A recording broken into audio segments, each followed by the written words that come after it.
a good team of This one. doctors and surgeons. Yeah, you like them, yeah. And Oregon has a fabulous facility over there. I mean, just looking at it, you know. So it'll be the C-Trend, will that Really good. Good. Yeah. I'm glad they're taking Yeah. good care of you. Yeah. Good evening and welcome to the Monday, October 27th, Washougal City Council Workshop Meeting. Rose, could you call the roll, please? Councilmember McDaniel, Here. Councilmember Wagner, Here. Councilmember Greenlee, Here. Councilmember Shoemaker, Here. Councilmember Lindsay, Here. Councilmember Boger, Councilmember Freeman. Council members Boger and Freeman let us know that they would not be in attendance this evening. Are there any members of the public that would like to address council before we get started? Good, thank you. Okay, moving to new business. Public Works, interlocal agreement with Clark County regarding the Conservation Futures funding of the Schmid property acquisition. Good evening, Trevor. Good evening. Thank you, Mayor, City Council. We've been working with Conservation Futures staff, Legacy Lands, over the last year, essentially. We applied, as you'll see, I believe, dating back to February, for county consideration for the specific parcel for this acquisition. The Schmid parcel along 32nd Street, which is pending purchase and sales right now with a few contingencies with the Schmid partnership. So we've applied for the 50% match, which is just south of $300,299 and $500, confirmed with key staff members at the county that it's still programmed within the county's budget, and will be a ask or rollover for the 2015 as well. I believe in the spring, or maybe dating back later, Mayor Guard, you had an opportunity to tour with Commissioner Medor, maybe a few others, to show them the potential acquisition, which was well received at the time for one of the top projects in Southwest Washington.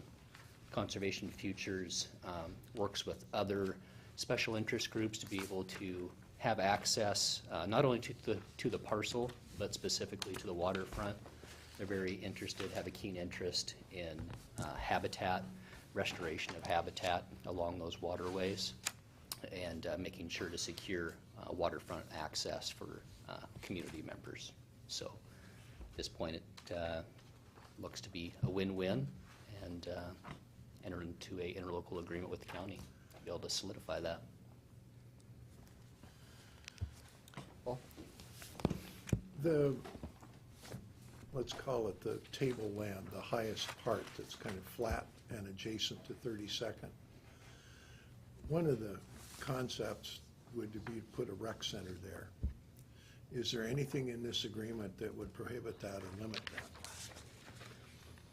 I'd have to look at the agreement specifically. I think for permitted uses, at least inside the purchase and sales, it's more around parks and recreation, as far as trails, bathrooms, potentially playing courts, things like that. Hard and fast infrastructure as far as facilities, I'd need to revisit that to see if that's in the negotiated purchase and sales. Certainly one of the concepts that's been talked about, because it's really ideally located. It's walking distance from Gauze, from Hathaway, and from the high school.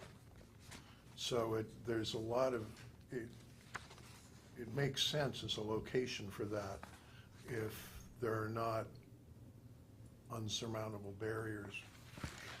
And that said, it's certainly true that whenever you get out in the community and talk to people, a rec center or a youth center is something that is continually talked about. The problem is when you say, well, if we put it downtown, would you let Johnny get on his bicycle and ride down here? And the answer almost invariably is no. And so a location that is close enough to the schools that would let people get there without having to arrive in a motor platoon would be advantageous, and this would certainly work for that. So I just am curious. I want to make sure that we're not closing off an opportunity here. So there's two pieces to that, if I might. One is our purchase and sale with the family, and the purchase and sale agreement requires us to get the property zoned. I believe it's in our open space, our parks and open space designation. And So we're required to do that as a provision of our purchase and sale agreement. I don't know, Mitch might know, if that type of use is permitted or conditional in the, in that zoning. That's one part. Then the other piece is this agreement specifically. We have Pat Lee here with the county staff who staffs this program, who might be able to answer that. My read of the language in the agreement is there are some uses that are automatically contemplated. We have to give information to the program. They have to review all of our improvements there to make sure it's consistent with the program's goals, and trails and picnic tables and boat launches and docks and that sort of outdoor open space type stuff is all sort of a no-brainer type stuff. It doesn't preclude other things, but we have to work with the program to make sure that it would be okay. I don't know, Pat, if you have any comments on a rec center? I would say, should I go to the microphone? You can come and sit with us right here, that's fine. We got Okay. these little table mic guys that pick you up. Thank you. As Dave mentioned, I think the sort of underlying concept that we've discussed and was embodied in the application for funds that was submitted was in fact more of a local park with picnic tables, an overlook perhaps a playground, something along those lines.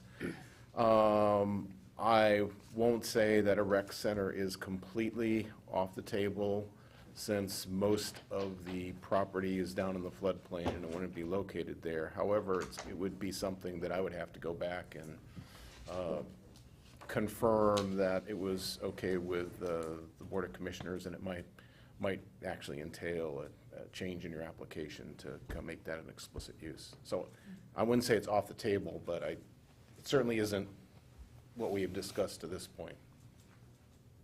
Well, yes, and it frankly didn't even occur to us until we walked around on the property on that high land, the table land essentially, that's right next to 32nd Street. Didn't occur to us that that was a potential use until we walked around on that. So, yeah. Joyce? Have we paid for the property? We have some contingencies around the environmental cleanup, and once those contingencies are satisfied, then the transaction would consummate. We hope that's early next year.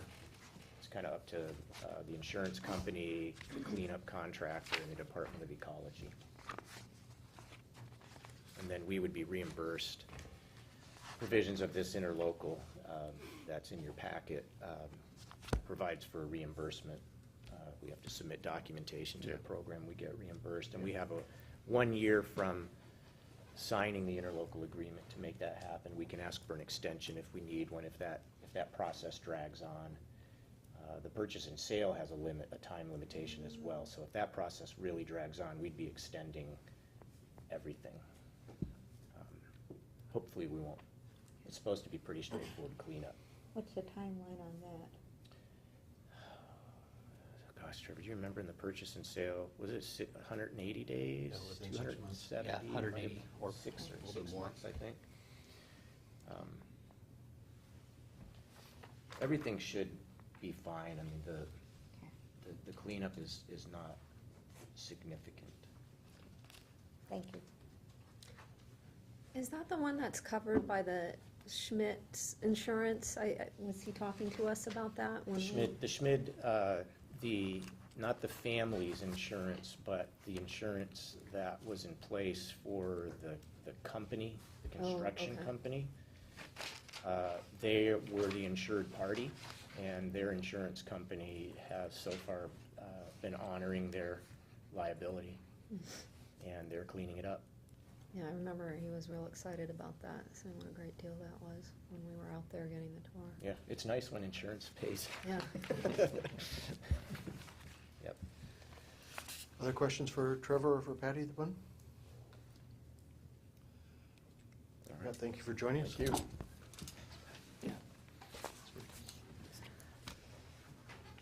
Okay, Trevor, you've got a supplemental agreement for the 32nd and Evergreen intersection. Yes, in anticipation of the intersection improvements going to construction late 2015, early 2016. Staff's recommendation is to look at the stormwater infrastructure that extends from SR 14 along 32nd Street all the way to H Street. So we have some impervious surface improvements within that intersection that are proposed, but as far as drainage, catch basin system, and downstream receiving manholes, and making its way down to ultimately the Columbia River. What you'll see inside of the supplemental is specifically a lion's share of that is actually contractor work that's going to be project managed by our professional engineer via contract, Wallace Engineering. So a lot of that is setup time as far as flagging and detour, being able to utilize a vac truck, get into manholes, TV it, live TV, the actual stormwater lines, to be able to make sure that the infrastructure underneath the proposed improvements will be in sound condition. So that's the crux of the third supplemental through DOT and Wallace Engineering, who's providing design and right-of-way acquisition right now. Does the stormwater runoff enter the Columbia by way of Gibbon Creek? Not from this specific main line, but through Gibbons Creek and through the port of Kamaswashugal. Does make its way to the Columbia River. So basically the canal after the Gibbon Creek diversion that belongs to the port, that's where the storm goes into?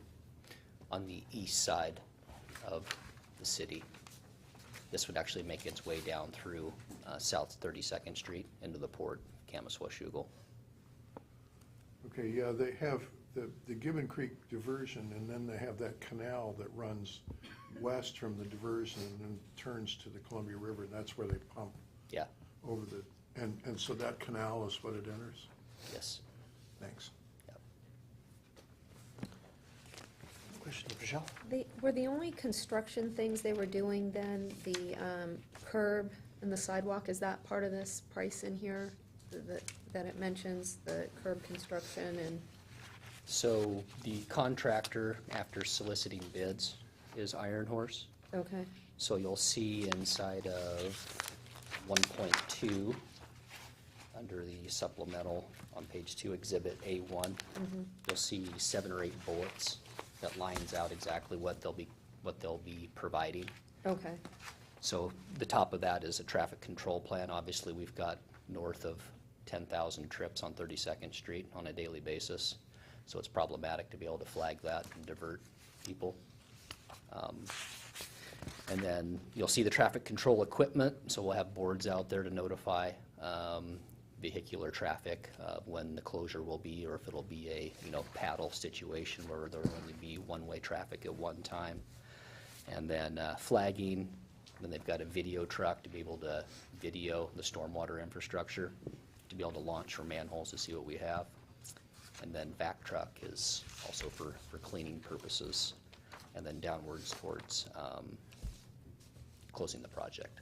so the construction things it talked about is from another contract that was already, For design services from Wallace. okay, Yep. So this is really due diligence prior to anticipating construction. Okay. Late 2015, early 16. So what it alludes to inside of the supplemental, the narrative at the start, the general overview, Okay. is services that Wallace Engineering is providing to us as far Okay. as the surveying and right-of-way acquisition and design in anticipation of construction. thank you.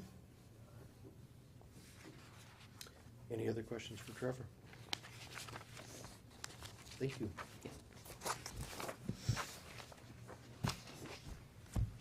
Jennifer?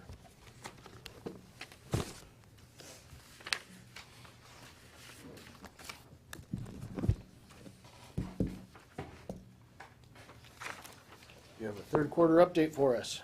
I do.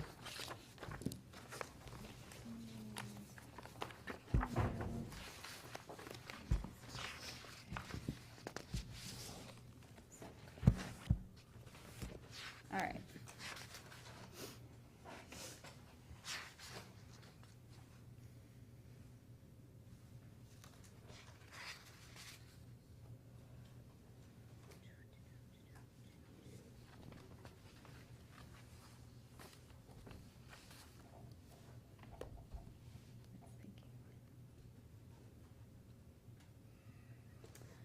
Okay, we have our third quarter update for you this evening.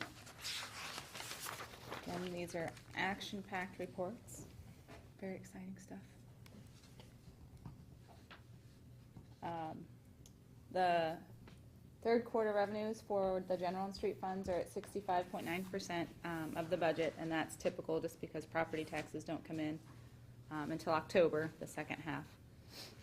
And as you can see, we're at about 58% of the budgeted amount of property taxes, so we're on a good course with property taxes, so we'll see by the end of the week how well we did with that collection. And then the overall revenue is up 3.6% from 2013 third quarter. So things are looking upward. And there's the chart broken out between property taxes, the sales tax, and basically the bottom line is we're tracking on all areas. The subdivision, zoning, planning fees are breaking the charts already, but other than that, everything's moving along as we budgeted.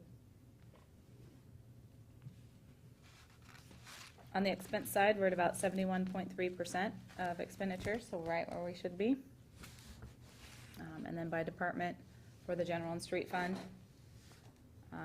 the economic development, we, council approved the additional funds for the new market tax credit, and that's where that came out of, so that's why that's over budget for that specific department, but we will be able to absorb that within the overall general fund, and that's how we budget is on the fund level, so we'll be okay from a budget perspective for those additional expenditures. Otherwise, we're tracking right according to plan. Well, Why is fire 20% high? oh, compared to last year? Yeah, I don't know. I'll have to look at that. That percentage might not have been changed. No, it might. I'll have to look at that, I'm not sure. all right. And then finance, I also, Finance is high because of, software upgrades. last year IT came out of a different department. Aha, So we have the IT costs in the finance department now, so that's the difference there. makes sense, thank you. I'm not sure why the fire would be off. 13, we had all the vacancies. Is that why? 14, we're Paying them. tracking on the interlocal. I would assume that that's what it is. I'm sorry? In 2013, we had 2 vacancies in fire, 3? I think it was 3. Yeah, we had significant vacancies in our fire department, and we were paying salaries directly, because in 13, we weren't fully functional under the interlocal agreement. We enjoyed a bunch of salary savings because of those vacancies, and the consolidated department absorbed that. In 2014, that isn't a factor anymore, and we're paying our full payment under the interlocal agreement. So when we had those vacancies in 2013, those slots were in effect being covered by volunteers? No, they're just being covered by the economies of scale of a combined department under a trial consolidation. And those economies of scale disappeared? Well, the positions got filled. I understand that, but the question ultimately is why? If we could do it without them, why did we need to fill them? I don't know that we did. I mean, we had there was overtime, but that overtime was, some went to Camas and some went to Washougal. It wasn't all together. It was. And they were always designed to be refilled. Well, I heard the magic word economies of scale, and then the economies of scale are negative, and It was the ability, so what I meant by that more precisely, the economies of scale was the ability of a larger consolidated organization to use overtime to backfill that, but that's more overtime than the chief was comfortable as an operational standard. With 3 vacancies, that's basically an entire shift. right. Just,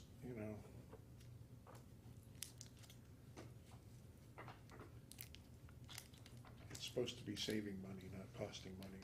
Oh, it is saving money. Yeah, this comparison isn't a fair one, because if we had not had those vacancies and we were on our own, we would have filled those vacancies. So we rode for months without filling those. We didn't have to pay. The system paid for overtime. If our employees worked the overtime, we paid our employees. If Camus employees worked the overtime, Camus paid. Okay, So, thank you. yeah, so that, the year-over-year comparison between 14 and 13 is gonna be anomalistic, because we switched systems and we had that major blip in vacancies.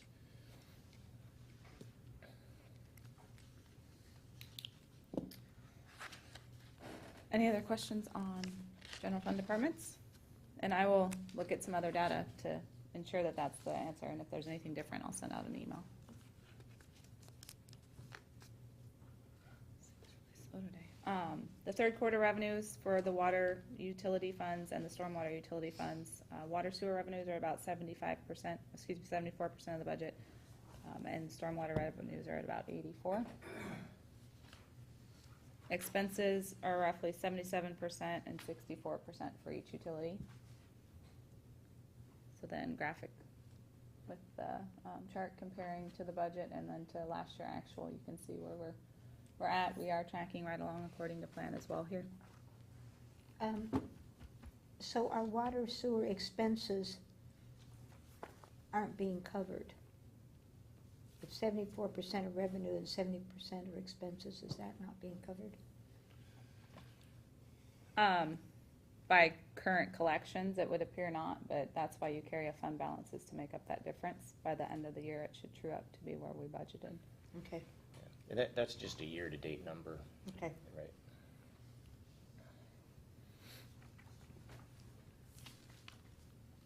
And then these are the lovely screens that show all the funds.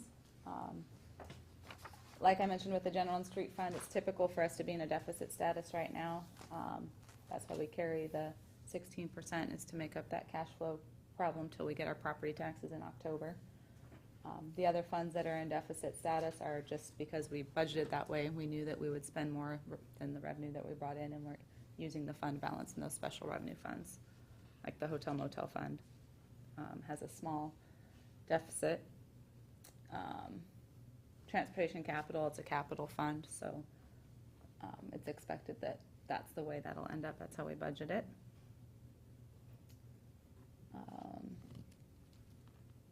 the other ones, the water, sewer, stormwater fund is a capital fund as well, so that's why it's in that status.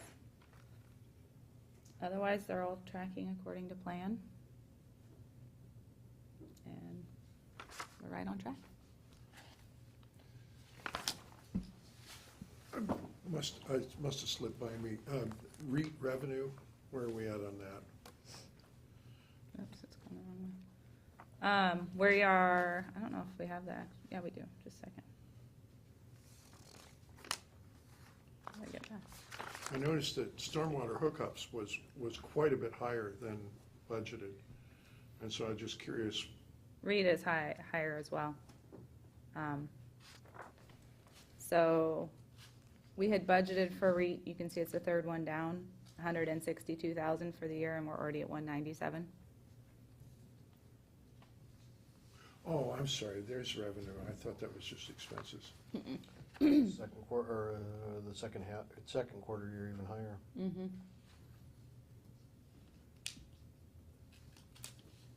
The first quarter's at what, 197, and then the second quarter's at 195.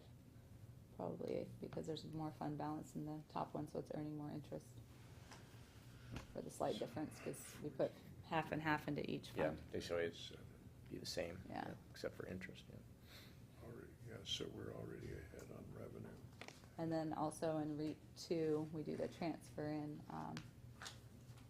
or we're using the fund balance for the slurry program, and then we transferred in a little bit of additional revenue for, I think that was like 49,000 that we added to the street program last year. But indeed, It is coming. more real estate is moving Mhm. in 2014 than was moving in 2013, and I think at a slightly appreciated value. rate if the number of sales wasn't. The values are up a little bit. And on stormwater, that revenue is not, is that SDC revenue Correct. included? Okay. So, Those are the connection charges. And building permits are roughly twice what they were last year? We're about the same, we're up a little bit. Oh, really? Yeah. Okay. Thank you. if you go back in your Dropbox, I think Mitch had, I forget what date you were here, you showed some stats? Always here. Okay, when you made your department presentation? Oh, yeah, I don't remember. I can find out. Yeah, there's a. I think there's a- September 8th. If you go back, I think you can look at the September 8th one, and it has probably through August data.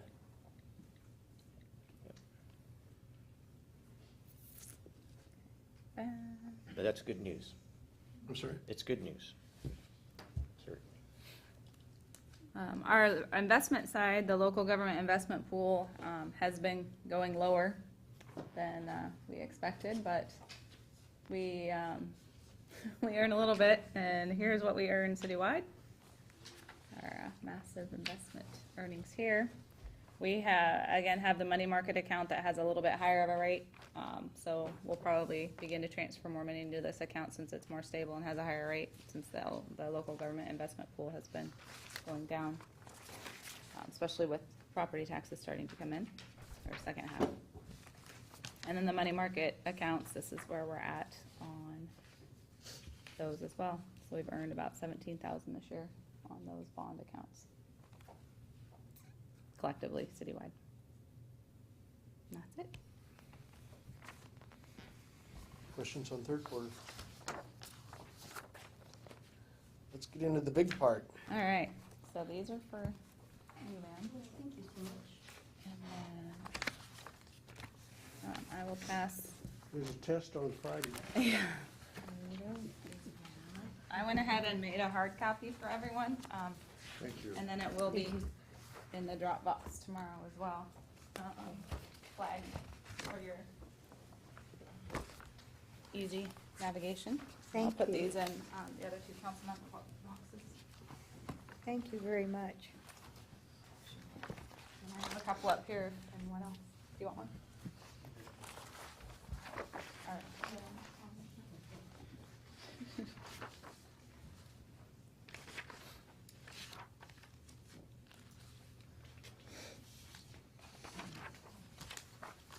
It's been updated, is that why I'm having difficulty? Okay, here we go. User error.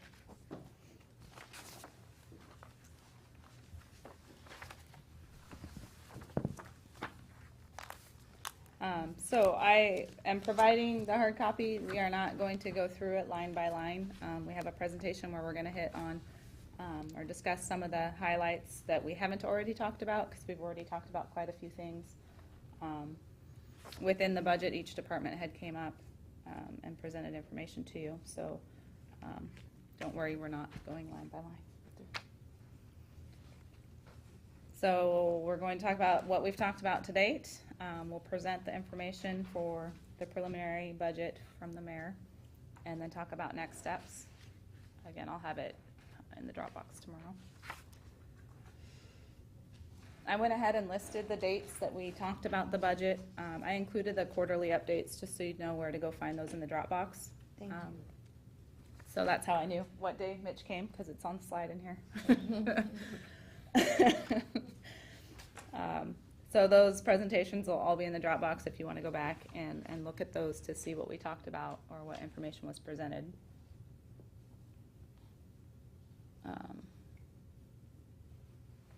That's weird, it cut off. That should be September 22nd. I'm not sure why that got cut off for the last one, for the high-level revenues and expenditures on page 5. And then here's the slide with the department head discussions on slide 6, and the dates that we all came in and presented information.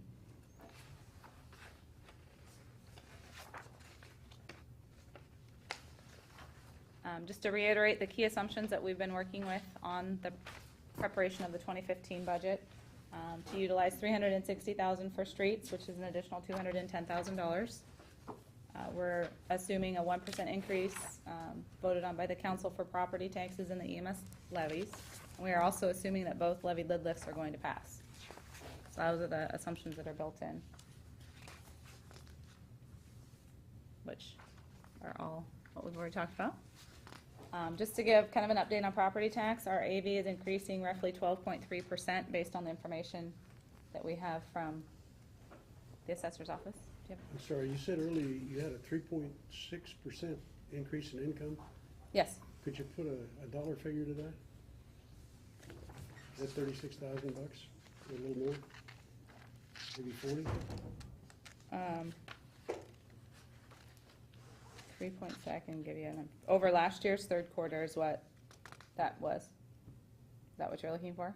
Yes. Thank you for defining it for me.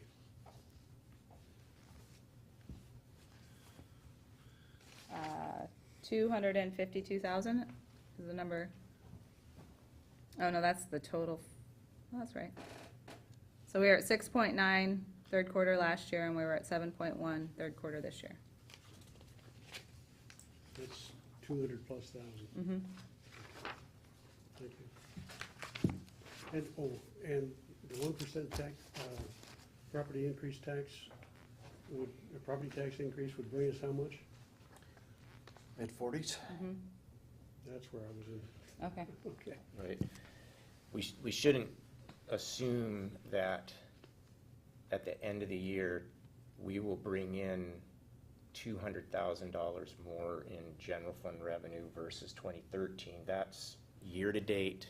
Right. Tracking where we were at this year with where we were at last year. However, you made some assumptions for the 2014 Correct. budget that assumed Revenues would increase. what was our assumption on revenue year over year? I don't A little more, recall. not quite as ambitious as what we're assuming for next year, but 2 to 3%, somewhere in that range. So it's kind of tracking at what we thought would happen, but we still have another quarter to go to see. And what I'm trying to figure is, why do we need a 1% property tax increase when we've got this kind of increase in revenues? Are we about to lose that 1%? You wouldn't lose it, you could bank it. You can bank But at the same time, even with that increase in there, you've still got additional costs that are increasing faster than what that 1% is, Okay. and extra. And the bank doesn't last forever, does it? There's a term limit on the banking? No, yes and no, because there's no set, it's not, you don't bank it for a year or 2 years or 5 years or 10 years. But we had the one instance where we basically, because we hadn't availed ourselves of it because it wasn't there, it wasn't available to us, that it basically dissolved. Right. So it would depend on when you claim the bank And- and where you're at on your 3.10 On our ceiling. ceiling. Your $3.10. In a declining assessed valuation context, banking capacity is somewhat dubious because you might lose it. That's what happened in this community. In combination with that weird scenario that we had a levy lid lift that was expiring. We were like the only community in the state in anyone's memory that had a declining assessed valuation context and an expiring levy lid lift. But in the normal, what's usually trending, where you have at least some level of modest appreciation in assessed valuation year over year, the banking is available to you. It just reserves that levy amount, and then in subsequent years you could capture it. Our recommendation is always that the legislature has provided, or actually the voters have provided, a 1% year-over-year councilmanic increase in what is our largest source of revenue. And our baseline expenditures, just even non-personnel expenditures, are tracking more on an inflation curve. That 1% doesn't even keep up. So it will always be our recommendation that you avail yourselves of that 1%. $30,000 or $40,000, it compounds. I guess it's 40-something now. No, because you still base it on last year's levy. Oh. So Thanks. it's That- about that 36. Puts it in perspective for me. Thank you. Sorry for the interruption. No, that's okay. Based on the information that we've received from the assessor, the AV is increasing at roughly 12.3%, which includes approximately 1.2% new construction. We'll obviously get final numbers. We haven't gotten that official answer from them yet, but Just to make a point here, increasing AV does not increase the levy. that's right. It only increases the room that you have up to the $3.10. That's right. All else equal, increasing AV lowers our tax rate. Exactly. It lowers our tax rate. It does not increase our revenue. Correct, unless you take the 1%. Except for new construction. We get, Right. we get new construction right off the top because it's new, so we have to provide services. That's the rationale of the legislature, that new construction comes in. You need that revenue. You're not constrained in getting that because you have to provide services to the new developments, whether it's commercial or residential. But you set a levy amount, a dollar amount, and that can grow no more than 1% per year. And that's a very key concept because it's very different in both Oregon and California. They set a rate. Their rates are limited. Our levy is limited, and it's very different. Right, our levy is limited, except we do have a rate cap. It's Right, like a hybrid in that respect. That's why, last year you had the opportunity, and certainly this year, the opportunity to consider a levy lid lift. That's the only way that a community can exceed its levy limitations, is to ask the voters to lift the 1%, to lift that limit. And so we're asking for 2 of those this time, and we have the capacity to do it. Our tax rate, if you look back at the date that Jen had in the previous slide tonight, it shows the date that we talked about the levy lid lifts. And I believe we presented some tax rate We did. estimates, and you find that very interesting, where our tax rate will be, even though we're asking for lid lifts because of the assessed value going up and reducing our tax rate. I think even with the lifts, it was 285 or something, wasn't it? lower. But again, it's not meaning. I mean, it's interesting to be able to explain to folks, oh, your tax rate is lower. But that's not what's really meaningful. What's meaningful is what is our total levy that we get. So anyway, I'm sorry, I hope I didn't confuse it anymore. Again, we're assuming that both lid lifts pass, so we included an additional $288,000 in the revenue. And if the police Proposition 6 doesn't pass, then it's a wash. But if the fire EMS levy number 5 doesn't pass, then we'll have to come back to, because that one won't wash in the budget, and we'll have to find the money somewhere else to cover those costs. And just for some numbers, the overall 2015 levy is approximately $370,000 higher than 14, but that also includes the lid lift, so I took those out, and year over year it's about $82,000, which is the new construction, and the 1%. Jennifer? I had a question about that. What are the contingency plans if the fire and EMS levy doesn't pass? We would look at some of the initiatives that we are taking this year in the general fund, and How much will we need to make up? half of that 288, so 144. So, we're establishing that dangerous building abatement fund. Maybe we can't establish it as quickly as we should. We'll slow down on that. We put $210,000 into pavement management. Maybe we can't put quite $210,000 into pavement management. There's a couple of projects that we're looking at doing smaller amounts. Maybe we have to punt those. So we will be able to accomplish it without reducing services. Although you could, those things are reducing savings, but we wouldn't have to get into, we don't believe that we would have to get into our teams and lower our ability to deliver services. However, it's gonna compromise some of the things we've all talked about and that we've wanted to do, unfortunately. We feel pretty good about that one. And the community's been very, very supportive of our fire levies. Yeah, I would just say I'm especially worried that if we're going to annex several hundred acres in northwest Washougal, and the principal reason that people came to us to be annexed was police coverage, and we don't have adequate coverage now, that's a very ugly situation that we would really need to think strongly about how we're going to deal with that. That's a good point.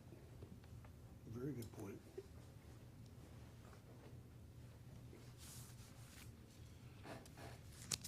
So I updated the long-range forecast using actual for 13, still same number, the estimate or budget for 14, and then put in this proposed budget for 15. And I'll explain the number in the parentheses here in a moment, the 308,000, and then projecting forward. And then I made a few notes. The 16 revenues are lower than 15 because we do have the Fund 125 one-time revenues included in 15. So we needed to back those out moving forward so that they weren't inflated, because those won't be available. And then just showing the projection for the future. We have the revenue growth estimates at about 3%, with the expense growth revenue still at about 4.17. And I also backed out on the expense side the one-time project, which is what we're going to talk about on this slide. So I did back out the 210,000 that we're proposing using reserves for, and then the fire annual option one amount of 98,000. So you'll notice on the prior slide we had reserve usage of $308,000, and we have talked about this with some of the council members. We talked about it at the budget committee too, I believe, for We've talked about the 210 Right. at the full council. We've talked about the fire reserve, but not with any numbers to the full council. We did talk about it with the JPAC, and then it's also come up at the advisory, or the ad hoc, right? So based on those conversations, we have proposed using $210,000 of reserves to do the Lookout Ridge Drive reconstruct project. And then for the fire reserve, I've been working with Kathy on the amount necessary for building up the fire reserve. The proposal through CAMUS is to build it up over 5 years so that it's not a big hit to either city. However, we're fortunate to where we have our reserve already in place at 16%, so we would just in essence be transferring that money to CAMUS and then changing our 16% to back that part out, because we wouldn't want to save 16% on a number that's already having reserves held elsewhere. So our portion of the overall fire budget reserve is $582,000. We've through the end of 14, we've been paying in monthly to that fund. We'll have paid about $87,000. So the option one is annual payments, which would amount to $98,000 based on the numbers that Kathy gave me for 15. Or we could do a one-time transfer versus making monthly payments of approximately $495,000. And that would come off of the 16% line, the 1.8 million, not the additional reserve amount. Because we would change the 16% number to back off the cost of fire to have that number be smaller. And the reserves that we have, those are Fund 125, or? No, these are general fund reserves Restricted reserves. for the council policy of 16% of overall expenditures for the general and street fund. Fund 125 has the remaining proceeds from the now expired levy limit. Right. And we transfer them. There's a formulaic approach we have to use based on a base year, the 2006 base year, how much we can transfer in. So let me make sure I understand this. we have a rule that says 16% general fund reserves, which is really a cash fund reserve. And all we're gonna do is take the portion of that 16% reserve that is fire reserve and move it to Camus. And Then I'll make our 16% number not include the cost of fire. exactly, exactly, got it, thank It's you. not new money, Right, it's just it's a bookkeeping thing. yes. Joyce? How much is that 16% in the fire fund? 582,000. 582,000? Is our portion. Is it? Okay, so is it any advantage of giving them 495 as to doing the 98? You lose market year. rate for it for that period of time. Excuse me, You could you? lose the interest for it for that period of time. The .09. Yeah, okay, but we don't pay extra interest. No, we don't pay interest on Okay. top of it. There is, the system as a whole does have a line of credit that they have to dip into occasionally because of cash flow, which we indirectly get charged the 37.4% or whatever our portion Piece, yeah. is of the cost of that short-term debt. So this could help with that as well, to where it would lower the cost, because they might not have to use that if we transfer over one time. Versus making monthly payments to slowly build it, it would give it a more stable base versus a slower build-up to a base, which would be beneficial for both cities. Certainly transferring it all at once reduces the staff accounting efforts, Right. year over year. There's true-ups that have to happen, but that has to happen no matter what. And it kind of does it once for all, and then we don't need to revisit that every year as a group here as well. How But I many, think that's somewhat semantic. sorry about that. How many years in the future would that cover then, again, did you say? That's the permanent reserve. Oh, that's it? Right. Okay. But it's a 5-year buildup. The interlocal agreement didn't require us to make that payment lump sum. They wanted to have some time to build that up. And we didn't really need that time because we've held those funds in reserve. So we don't have a strong recommendation either way on option 1 or option 2. The current budget transfers the smaller amount and does a 5-year, it'd be very simple for Jen to do it as a one-time. We were kind of interested in what your thoughts were, but we don't have a strong preference either way. When you said that sometimes it's 35% they charge us on what kind of money are we talking about? The way the fire interlocal is set up, it's based on 50% of AV 50% population. 25 AV and 25 calls per service. So when they do that magic, our portion of the overall fire costs and EMS costs is 37, I believe, 0.4%, and then Camus pays the other 63 point whatever percent. So every expense that comes out of that budget, we get charged that proportionate share.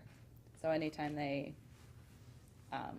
have extra costs, then we would have to pay our proportionate share of it. I don't think it's excessive. It's just a cash flow issue, and with property taxes coming in, they'll be fine. But it was just a point to make that they do have to use short-term debt occasionally. It's not 38% though. No. Okay, I no, was no, like, no. yeah, It's it's probably a just market- 30, it's yeah, probably a short-term market rate, 37.5% of what the cost is. Right, we so if it pay was for that. $10, we Okay, would all right. pay 3. So, I mean, if we're talking about, let's use a round number, $500,000. We're presently earning almost 10 basis points, 1/10 of 1%. So 1% of 500,000 is $5,000, so it's $500. And it's unlikely that interest rates next year are gonna see a huge jump. By the end of 5 years, you might be up at 2%, but for a fund like LGIP, I can't imagine it's gonna be that high. So the amount of interest foregone is small, very small. But it's something. Hmm? It's something, though. It's something, but yeah, but It is at some something. point, keeping track of it gets more expensive than you're earning. Oh, but we have a system in place that's already been keeping track of it for. I'm sorry? We have a system in place that's already been keeping track of it for many years. So I wouldn't say that does it cost us a significant amount of money to keep track of it? We have a spreadsheet that we put the monthly amount into, and it shoots out what each fund earns, so it's not. Keeping track of the interest isn't a big deal, yeah. I would just be in favor of option one, the annual payments. Just because this is such a new venture for us, and I'd like to kind of see how it goes over the years.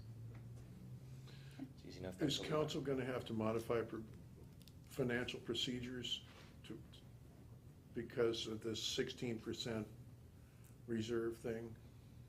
No, because anytime you forecast the numbers, you would just recast them without fire in there at some point. Right. I think that it would be healthy probably for Jen to bring back. She's got a body of policies that she needs to bring through the Right. council. This is just one of them. Right. That even more formally consummates that which you already have in place with the 16%. I don't think there's an urgency to it. I think it's a reasonable interpretive implementation. You could say, we are holding that money in reserve. It's just that we have someone holding it for us as opposed. But I think it'd be most prudent to document that nicely. And I think in the first quarter in 2015, you can expect Jen to be in with, I can't remember how many, but a number of different policies that are financial policies. She'll work those with the finance committee first, and then have those for the council, and we could certainly add that in. I don't think you need to do it, concurrent with adoption of the budget, but we'll catch up to it pretty quick in the first quarter. Is there a timeline on this? I mean, Only do by we the have to- interlocal. Hmm? Only by the interlocal. Okay, I think that they've already adopted the 5-year plan, okay, so that would be the minimum we would need to do to Okay. follow the interlocal agreement. okay. We had just tossed it around as staff, this concept, why don't we just do it all at once? So we thought, well, we'll see what you guys think, and it's not a big deal either way. Mm-mm. Presumably, if they're holding reserves, they're holding them in an interest-bearing account. What happens to that interest? It should go back to the fund for the fund balance Yeah. and become a revenue for the system that So would there's come no- off the top. There's no lost revenue for us at all in that case. No, because it would be a revenue to both sides, which would offset the overall expenditures that get calculated to be allocated to both cities. So if they would earn the same that we do, if they're in the same pool, yeah, that's a good point. Right, yeah, so there's no foregone revenue for us. Right. It just won't show on our books. Yeah, exactly. It's being held over there, yeah. Although it comes off the top before they dole out the Right. expenses. That's the way the interlocal agreement works. All the revenue that's attributable to the program comes off the top, and then the expenditures left over after that are then what we divvy up. So I guess it would indirectly show up in our books. Again, it's $500, yeah, annually. But we'll keep it the way it is, 1 year. All right, yeah. Easy enough. That would be my recommendation. All right, we'll go with it. The utility programs are following the proposed schedules that have already been adopted. The water is set to increase 3% with the usage dropping to 8 units. It's currently at 9, Base so it'll usage. drop to 8. No increases for sewer, and stormwater has the last 14.5% proposed increase in the original rates study. So I believe that is one of the things that is factored into the stormwater budget, is to review the cost of service on those rates and bring some proposals forward. Yep, that's the last year on the storm program, yep, 2015. And then the expenditures, we're just following the capital and the O&M plans as FCS projected for us.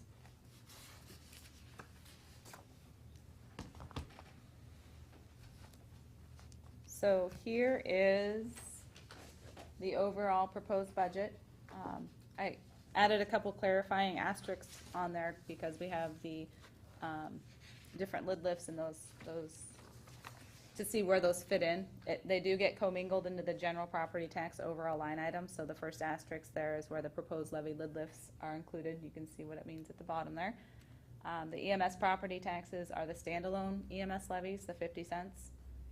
And then just for clarification, because of our wonderful bars coding system, it has changed the name of plan check and subdivisions to economic development. So just so there's no confusion as to what that means, animal control got lumped in with it too in the codes. So that line is the animal control, which is we get half of the program revenue from Camas as they support it through an interlocal. And then the plan check and subdivision fees. That's what is made up of that line item. And we have no explanation for why the people in charge of the bar system They like to just change did it that. every year But for fun. it just, I'm sure you've heard me say that I think the B stands for Byzantine. yeah. And then the transfer in is the closure of the Fund 125, the 376,000 is what will be left over after some usage of the fund this year. On the expense side, we've talked about each of these individually with you already on the department head updates, so none of these have changed since we've presented. So there shouldn't be any huge surprises there. The fire number includes the $98,400 payment to Camas. It includes the new monthly payments. They did go down slightly. We were paying $201 a month, $201,000 a month this year, and they're going down to $193,000 a month. So that was some of the allowance between our high level and then the proposed budget was that change.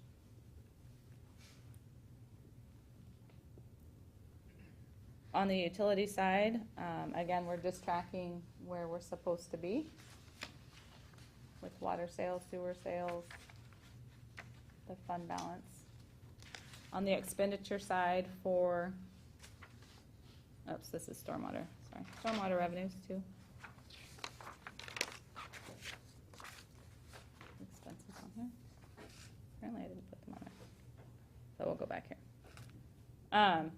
So back to slide 17, the expenditure line item, the 7.2, if you compare that number year over year, it's a little bit higher, and that's because of the $1 million capital, or O&M transfer to the capital fund for the wastewater treatment plant. So that was one of those budgeted uses of fund balance and O&M to support capital projects through the rate plan that FCS had recommended for us. And then the expenditure side on stormwater is also comparable to last year. As you peruse your book, you'll notice. With the other funds for REIT 1 and 2, we thought we'd talk about this fund. We'll continue to make the bond payments for the downtown bond out of these two funds. And then the pavement management program, we are proposing an additional $210,000 from the general fund to bring that number up to $360,000 for the pavement management. So you'll see that on the REIT Fund 106 in your budget document. I just follow up on the previous question or the comment really about the fact that REIT revenues are tracking up a little bit. We evaluate our debt service portfolio for the downtown bond because we earmarked, or the city years ago earmarked, the REIT revenues for the downtown bond debt service. We check in on that pretty regularly, at least a couple of times a year informally as staff, and Jen sort of re-looks at that debt service profile over the years to see if it would be prudent to do something other than $150,000 out of REIT for our pavement management program. So far, the increase in REIT hasn't been large enough or sustained enough where it would be prudent to say, yes, we have 180 a year now, or 170 a year now for pavement management. Every time I go to Jen with that, I'm like, well, REIT's up, right? It must be up, and it's just not quite enough yet. Potentially, that's something that could happen for us. We don't, we'll just have to see how the market plays out with that. But unfortunately, for now and for some time into the future, our REIT funds, which can be used for all kinds of different things, and certainly the project downtown and debt service for it is certainly one of those uses. We're a little bit locked in. We have a little bit for pavement management. But hopefully year over year now, we'll be able to supplement that with this $210,000 from the general fund, which was a clear priority that we heard from the council, so that we could be doing $360,000 worth of pavement management every year. To the extent that the REIT, if Jen ever does get that comfort level that we could leverage more of the REIT, then we wouldn't need 210 in the general fund. We could look to some other priorities. We'll keep you posted on that. I don't want to get any hopes up for that, but that would be nice. It's just nice to know that you're looking at it Yeah. regularly. Right. We had future years where we weren't even gonna be able to put the 150 in, so that's what why it's not there yet, is because we want to ensure that 150 is available. REIT is At the exceptionally minimum. volatile. So, that's why I keep saying no.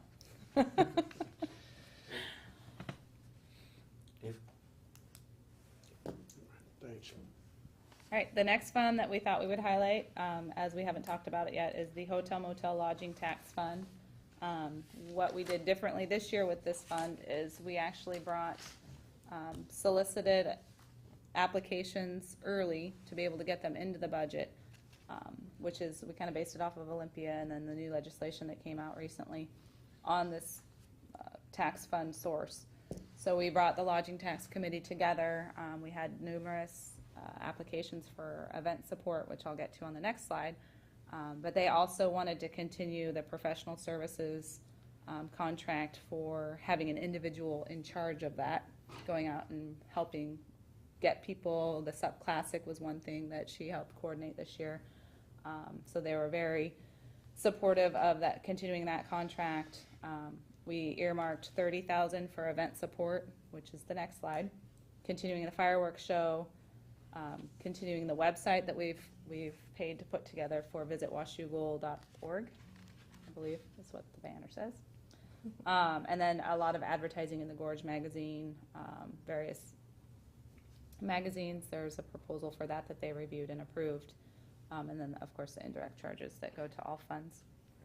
One thing that I think we need to point out here is that if you look at last year's information, the level of professional services support that the advisory committee recommended to the council and the council approved was $10,000 this year, and we burned through that By September. before the summer was over. The committee wants us to be even more aggressive in that program and is recommending to you that we spend $20,000 this year in those efforts to continue to get events. And all of this is designed so that the revenue to this program will increase year over year. And just to, Recommending expenditure levels up to 20,000, not that we spend it. Correct. right, That you appropriate $20,000. That'd be a not to exceed number for a contract. and the committee is comprised of the hotels that charge the tax and then individual groups that utilize the tax. So it's people that are collecting it, wanting to ensure that it's being spent to bring tourism to the area, and then the folks that are doing tourism type projects to show, this is what will bring people. So it is designed to ensure, or not ensure, but designed to promote the area, bring people here, and give confidence to the people charging the tax that support the programs that are being used appropriately and increasing their sales in their hotels. So, Councilman Shoemaker is the council's representative on the lodging tax committee and sat in on the deliberations. Was that last week? And for all my colleagues, I warn you, they didn't tell me this, the council member becomes the chair of the committee. I walked State into law. that one. State law. And you were very gracious. I would offer just one other comment here. When you look at it in the actual budget document, you will see that the expenditures that we're proposing are in excess of the annual revenues to the program. We discussed this at length with the committee.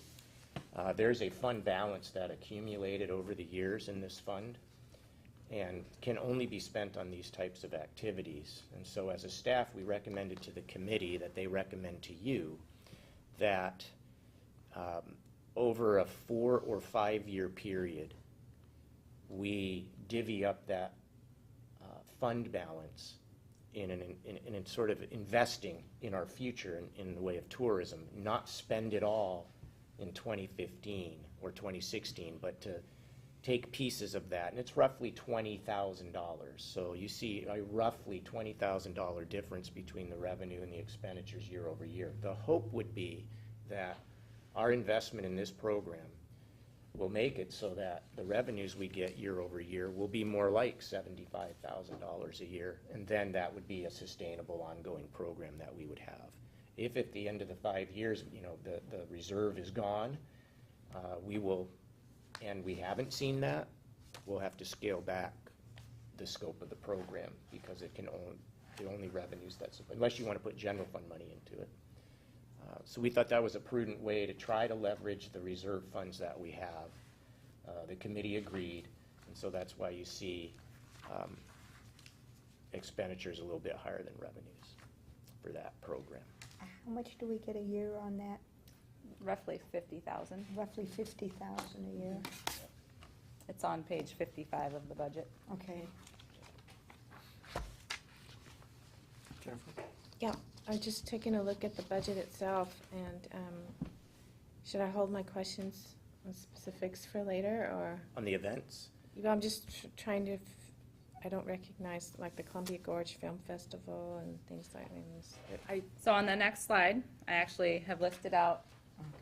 I forgot to- Oh, that's what I'm looking at, on the budget. So each one of these groups filled out the application process for use of these funds. Huh. And the council, or the committee reviewed the application process and how much the whole event's gonna cost versus how much they're requesting. And the committee has approved these events. The pickleball tournament was through, it's not Mike Wolf as president anymore, but through same that. association. Same association. And I have the other side of how much it's actually, they're projecting it to cost. And I don't believe that we're covering the full cost of any of the programs. No, oh no. The Columbia Gorge Film Festival, I believe their budget was roughly $35,000, if I remember correctly. I mean, it was pretty high. And it is a numerous day event that I believe they're using the high school for. And it looked pretty exciting. So I think the committee had quite a bit of discussion on that after I talked with Megan, because I wasn't at the meeting. That's a going film festival that, In its 8th year? yeah, and it's sort of a niche in that these film festivals, up and coming filmmakers make films, and then they come and they're screened, and that industry comes to bear on these festivals, and then folks hope to get produced or get known and to do different things. The most famous one in the world is probably Sundance or the Cannes Festival in France. This is what that is, and it's, of course, it's not of the scale of those, but it's a little one. And when very extensive application, when you looked at, and Councilmember Shoemaker may recall, when you looked through the application at the numbers of people that have been coming over the years, very significant. Lots of folks coming from all over the world come to this, and our consultant working with the event. I think it's taken place at other places prior to this, right? Mhm. It alters its location or venue It throughout does, the gorge? right. Okay. They've been doing some different places. They had to move because something else fell through. And so Renee, who's been our consultant at this, is working with, and I forget the name of the woman who does this event. to get it to be in Washougal, the whole thing, and is looking to get the high school, it's a summertime event, get the high school, and have most, if not all, of that event right here in town. And then all of those people that have been coming over the years, it would overflow our hotel. We Yeah. would be able to accommodate it. I've been to Sundance probably 10 times. I mean, if we could get those, I mean, just a few. Just a few of them, yeah. A few people, it would be amazing. And you're saying it would be a permanent venue here, or just a Well- one, they alter it along different? I think It they originally started out here. It was here for the first 2 years. Oh, okay. Brevin actually lives just outside the city. Then went to Vancouver for a couple of years and then started headed up the gorge. So is it a long-term thing, or just this year? Is for her. It's a long-term thing. I mean, Okay. it's a going operation. This is an annual cycle thing for us. I would assume that if our investment of these funds in the program helped it be continuing to be successful, but right here, and that really worked for them, that they'd be back Okay, asking us again. okay, so it's a yearly It's an renewal type thing. annual, right, and this will be the 9th one or the 8th one, if I recall. The committee was pretty excited about this one. It seemed to have quite a bit of potential. Excuse me, what is SUP Classic? Is that the paddleboard? Stand-up paddleboard, Yeah, right? okay. Does the pickleball draw a lot of people from out of town for those tournaments as well, or is it just local people? There's a draw. There's definitely a draw. The tournament that I played in, or let me say, the tournament that I attended and participated in, there were folks from further than 50 miles away. Certainly there were a lot of folks from our community, East Clark County, folks up in Salmon Creek, but there were some from north, some from south.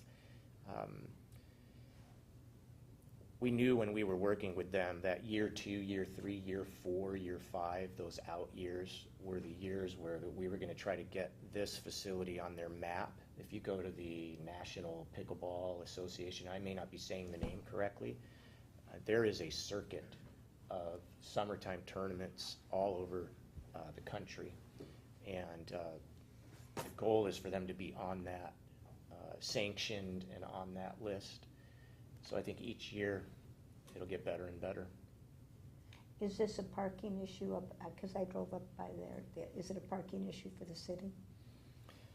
You know, There's the 2 parking lots that I could see, but that's not a lot of spaces. Right. I would think a successful pickleball tournament could be a challenge for that weekend, and that it will not be without impact in the immediate vicinity. Okay. It's true. Modest request from them. Their expenses, because the facilities are ours, and their expenses were about $800. Yeah, for the whole thing. Yeah. So percentage-wise, this is a big percentage of support for the overall event. Dollar-wise, it's the smallest one.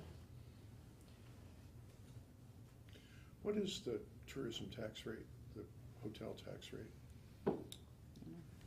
4%. I don't remember off the. 104%. Email that to 2 me. and Yeah, 2? we can look in the code. I think ours is maxed.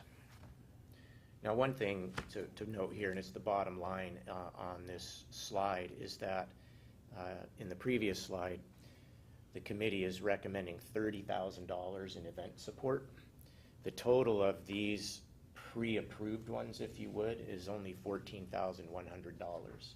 So over the course of the year, the way the statute has it set up, if the council appropriates $30,000, the committee has at its disposal for opportunities that come up for events, $15,900 for events that would come up, and then the committee can receive applications and make those approvals. We wanted to be able to give you an idea of some of the things that might be happening. These are the ones that have come in and asked us. We hope that our aggressive posture in trying to drum up events will lead to even more events, and that we might see some of that in 15. So we may not spend all of that $30,000. give it back and use it in future years.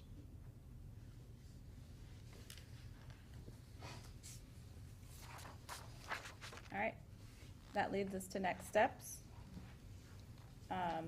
Since we didn't go line by line, obviously, you don't have questions on it yet. So on the 3rd, during workshop, we'll have time for council questions and discussions on the budget. During council meeting tonight, you'll be setting public hearings for November 10th to take public testimony on the property tax, budget, and EMS levies. November 8th is our budget town hall, and I believe we were expecting it like 9 or 10 on a Saturday. That's a Saturday, so we kind of wanted to get a census for what time you felt would be good for a Saturday budget discussion. 9 or 10, or if we don't care, we'll just pick one.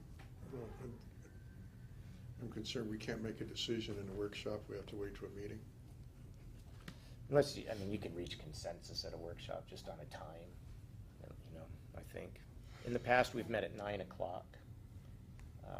We haven't had a lot of participation at 9 o'clock on Saturday morning from the community. I don't know if that's because of the time or the time of year, or it's a weekend. I don't know if a little bit later in the morning would potentially bring more folks out.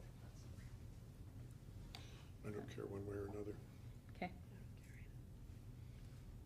We'll keep you in suspense and let you know. I said we'll keep you in suspense and let you know later. What day are you planning it for? November 8th, Saturday, November 8th. This is the one town hall that remained, if you recall in your rules. You were doing quarterly town halls, and earlier in the year you decided not to do quarterly town halls, but you thought, at least for 2014, you wanted to keep the November budget town hall. And so it's in your rules to hold it. Unless you change your rules, you could do that, and then we wouldn't hold it. But if we hold it, then you could see how it goes, and you could always decide, like you did last time. All these things are ideas that the council's had to try to get the community and encourage the community to come out and talk to you about the budget. So we can see how it goes this year too. November 10th will be the budget and property tax levy ad valorem hearings, and then possible adoption of the budget. November 17th, December 1st, 8th, and 15th are possible budget decision continuance dates if we don't pass it on the 10th. The 24th could be a special meeting if the ad valorem isn't approved at a prior meeting. The deadline to approve the property tax resolutions is November 30th. So if for some reason we don't get them done on the 10th or the 17th, we would have to hold a special meeting to meet that deadline. And then again, the budget will be in the Dropbox tomorrow, and it'll be bookmarked to be able to navigate it easily. I also provided the hard copies, and we'll put the other two in the council members that aren't available tonight. I brought copies of the budget guide that we had done back in August, which kind of talks about what each fund is for, with examples, with the revenues, all sorts of information. I brought additional copies if you would like to grab one. I can pass them around.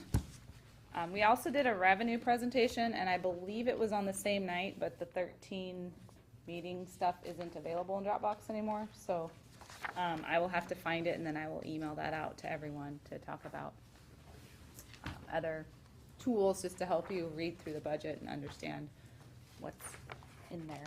So there's a lot of great information. And with that, I'm at questions.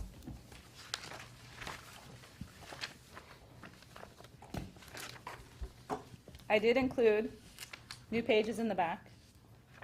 There is, based on discussions with the budget committee, we've added the organization chart in the back.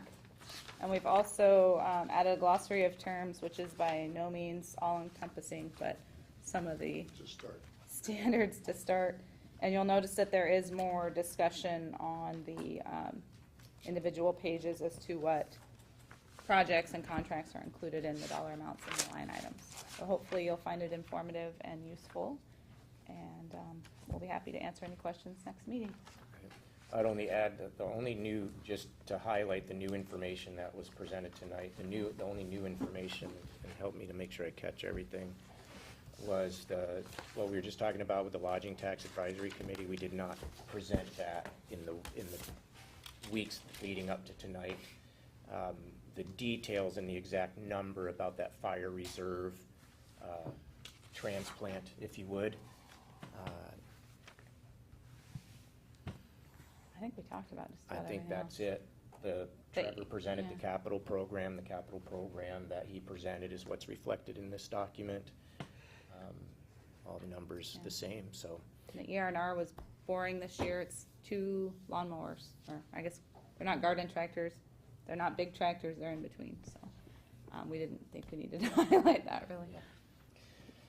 Nothing major. Right, and the highlights,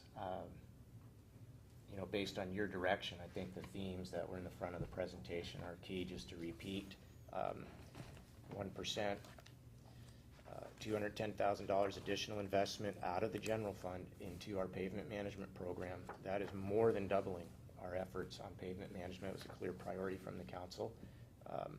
Your desire to ask the voters about both of these levy lid lifts. The budget assumes those.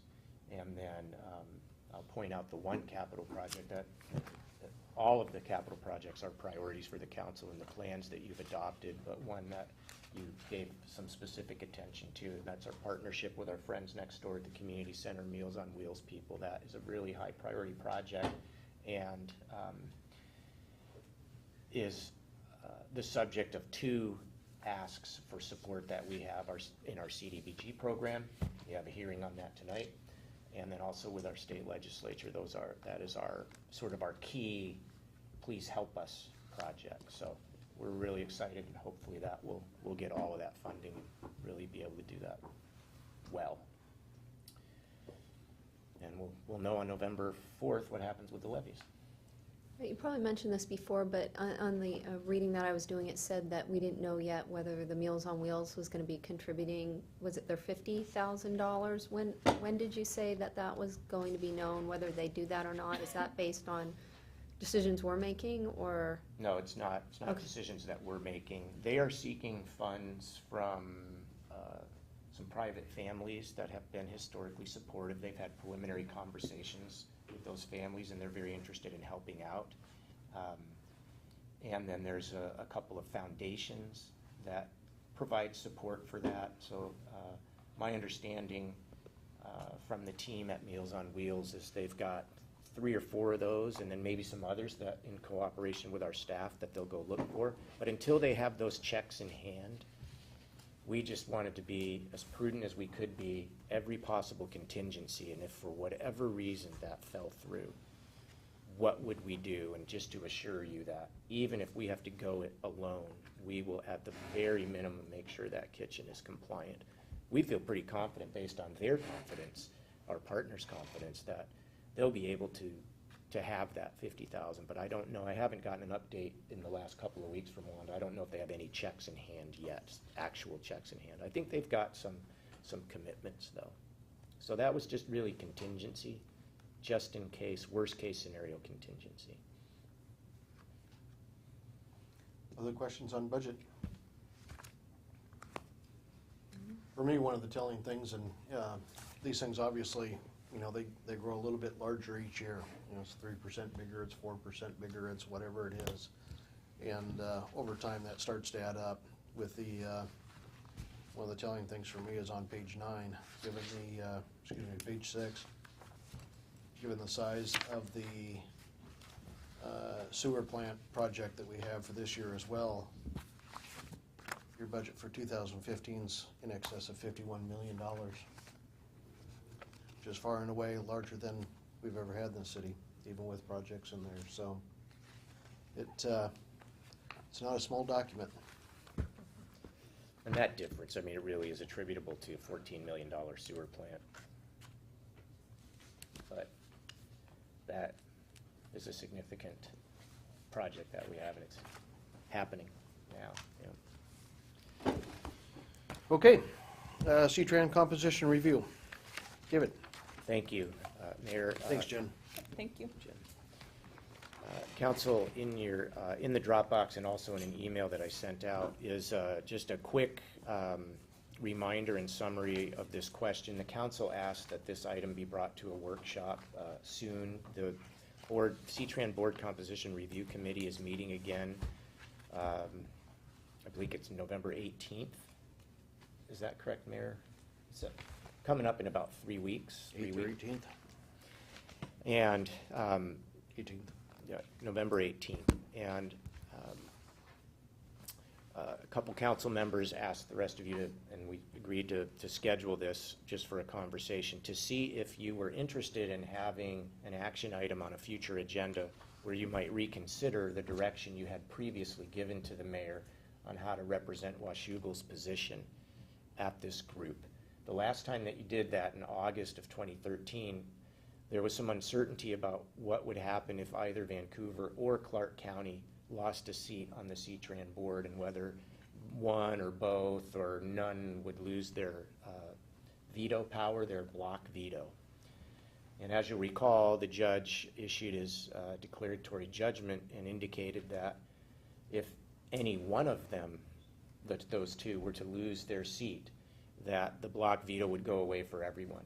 So if the Board Composition Review Committee decides to change the composition of the board such that Clark County loses a seat, the block veto goes away for Clark County and Vancouver. If they were to decide that Vancouver loses a seat, but not Clark County, the block veto goes away for both. If they were to decide that both the county and Vancouver lose a seat, the block veto goes away for both. So with that clarification, this document that was in your packet and that I emailed out just reviews for you 3 options you considered last summer. And the first one was go into this and say, nah, we're happy with the way it is, keep it the status quo. The other one was to take 1 seat away from Clark County and redistribute it to the small cities, and that served our goal of getting us our own seat, which I think has been a very important goal. It turns out that that action would indeed remove the block veto from both Vancouver and Clark County. There was a third option that you considered, which got some of the other cities their own seat as well, in addition to us and Camas, and that was to remove 1 seat from both Vancouver and Clark County and then redistribute to the small cities. So that was two seats. And in that scenario, every Vancouver would have 2, Clark County would have 2, Washougal, Camas, Battleground, Ridgefield would have 1, and La Center and Yakult would share a seat. Both Vancouver and Clark County would lose their block veto. That's been confirmed by the court. That is bolded on your document. That is what you took formal action in terms of your guidance to the mayor, and your direction was that's the one that you can vote yes on. Is there a compelling reason to do this before we know the result of the election? No. The only deadline would be if you want to change your direction to the mayor, you need to do it before the meeting of the 18th of the Board Composition Review Committee. And Dave? I'd just like to point out that option 2, remove 1 seat from Clark County and redistribute to the small cities, is basically transforming C-Tran into the Vancouver Transit Agency, which is not something I want to do.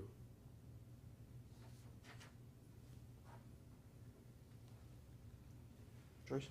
I have a question about that I don't have an answer. Vancouver has the largest ridership, and they also put the most money into it. Now, that's why I was thinking that might be viable. They also come up, I'm sorry, Mayor? Well, no, I just wondered if that's a viable thought. It is a viable thought, absolutely. And my concern is simply, this is where all the crazy projects come from. And I don't want to be a part of any more of these crazy projects. If Vancouver wants to dictate what goes on, then they can become the Vancouver Transit Agency. But this right here, option 2, would create, by fiat, the Vancouver Transit Agency. You may not call it that, but that's what it'll become, because they will have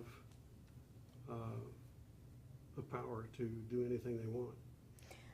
They've got 3 out of 9. They've got enough people that'll vote with him. My concern is that Washougal get more and better bus service out here. I feel that this is a real lack in our community, is that we don't have buses more often and around the city more. Now, how do we, I mean, that's, would be my goal, that we would want more in our city than we have now. Then we want more representation. That's the way you get it. But we would get that from either one of these if we had our own seat, so that, Yeah, but on option 2, you'd gain the seat, but you'd leave Vancouver with 3 of them, and that gives them a dominant position on the council, on the C-Tran board. They only need 2 people to vote with them, and they've already got 1 for sure, and they can usually get 1 more. well, I don't follow that closely, so I don't know how the other communities feel about their transportation service. I just know how I feel about it here in Washougal. I don't think we don't have enough. But if you give the monopoly to Vancouver, you're probably not gonna see it. Anybody else have some feelings about that? I just like the idea that if you have 5 votes with all the smaller individual cities that might not see eye to eye with Vancouver and the Clark County, that they could outvote them. That's, Yeah. but I don't know a lot about C-Trans, but just looking at it, that's what I. Paul, I do you wish have? I'd made that argument.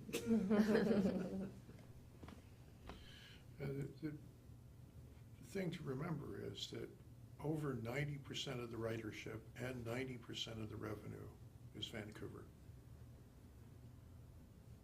So is 90% of the debt that they incur for the retirement system. Do we know, sorry, do we know if Ridgefield is interested in their own seat? No, We do, from what Mayor Onsel has said, no, they're not. no. Okay, they're fine sharing with La Center and Yakult? Okay. So I would be fine with number 2 or number 3. I think the only question on Yakult, Ridgefield, and La Center and Ridgefield are fine sharing one with Yakult. Yakult would prefer not to share one with anybody other than Battleground, but Battleground will tell you that that hasn't helped them in the last couple of years because they still had their skirmishes going, so. There was a motion put forward, it died,